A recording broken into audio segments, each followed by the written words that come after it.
Hi everyone, I'm David Sears, Creative Director for H-Hour Worlds Elite, coming to you soon on PlayStation 4 and PC hardware.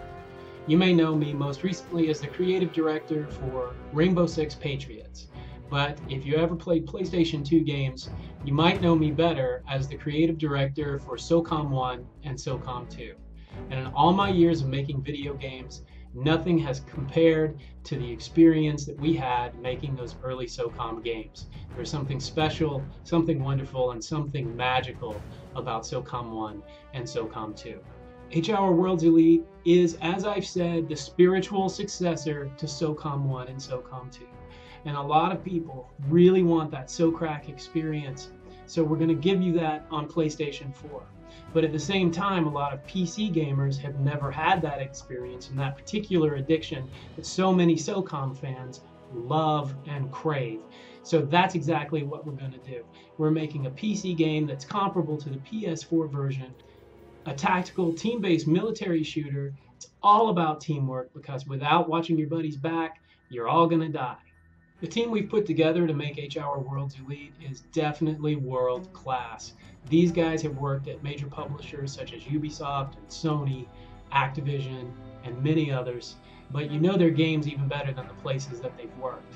These guys have worked on games such as Rainbow Six, America's Army, and SOCOM, as well as Modern Warfare. So the pedigree and the talent of these guys can't be denied, and I've worked with them before, so I trust them implicitly to follow my design and to follow my vision.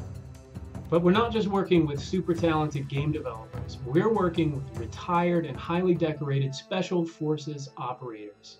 These guys, they're not afraid to bring weapons to the office because I need to know. I need to know how a weapon actually performs. So they actually instruct me and our other team members in firearm safety and handling and how to shoot.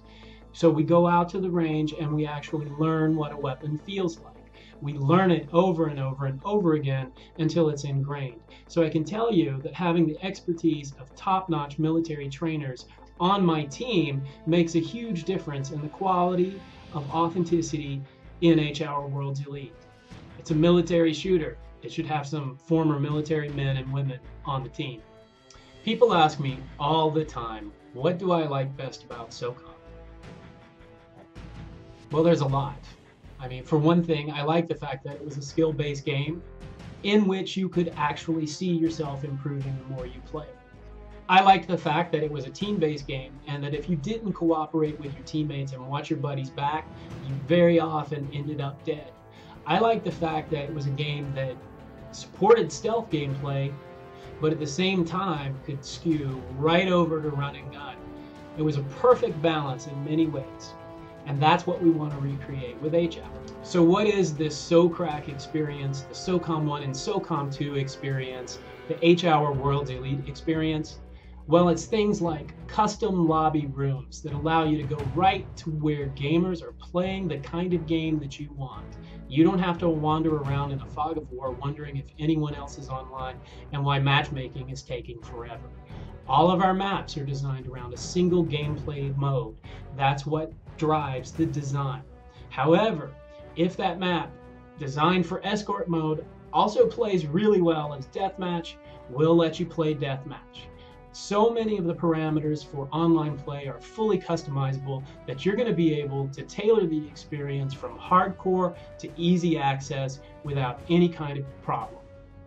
We're really going to try to make this easy for you guys to create exactly the experience that you want, just like the original SOCOMs. Just like in SOCOM, you'll be able to use the D-pad to lean out. There is no sticky cover system. There is no health regeneration because bullets are lethal.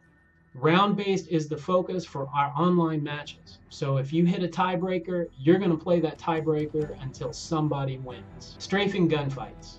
SOCOM players have always loved very, very agile, responsive characters, and the circle spiral of death that would often result when two players got the drop on each other at precisely the same time. That's coming back.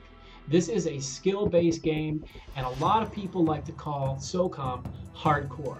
Well, I have to tell you that when we were making SOCOM, what we intended was a game with mass market appeal, and it certainly had that. It wasn't until years later that people decided it was hardcore.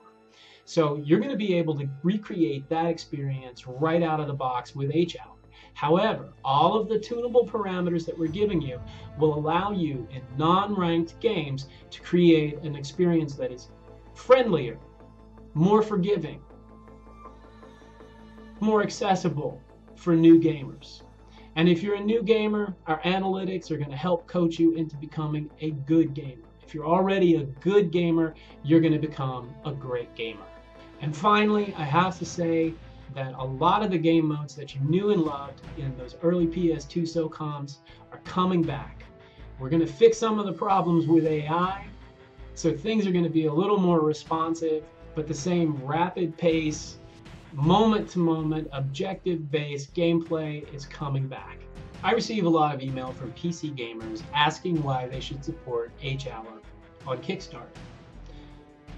Well, while SOCOM is generally associated with PlayStation hardware and was the introduction to online shooter gaming for a lot of people, I have to tell you that when I was designing SOCOM, the games I was looking at and inspired by were Rainbow Six, SWAT 3, and Counter-Strike.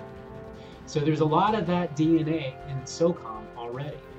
And you can bet that as a designer, I'm going to return to what works well. As a special bonus, when our Kickstarter campaign concludes successfully, Seth Luisi, the original producer of SOCOM, has agreed to appear in H-Hour Worlds Elite as the villain. That's right, you get to shoot Seth Luisi as much as you want in H-Hour.